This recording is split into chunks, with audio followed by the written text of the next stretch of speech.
जी लिया साहब, आज क्या कर रहे हैं? आज ही अपने ब्रीडर को नहला रहे हैं माशाल्लाह। ये कुछ गंदा हुआ था तो इसने अभी नहा लिया काफ़ी। बस फाइनल टच दे रहे हैं इसको।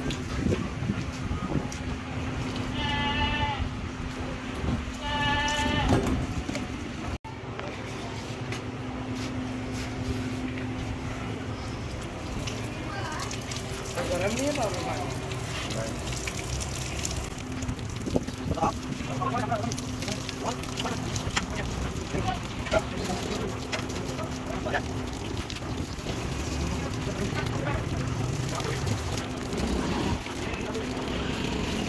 मज़ीद मालूमात के लिए हमारे चैनल को सब्सक्राइब करें और घंटी के निशान को दबाएं ताकि हर आने वाली वीडियो अब तक पहुंच सके।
किसी भी किस्म की मालूमात खरीदो फरोख्त के लिए आप हमारा फॉर्म विजिट कर सकते हैं। लाहौर में हमारा फॉर्म अब्बास रोड पर गार्डन फेज 1 कहना में मौजूद है।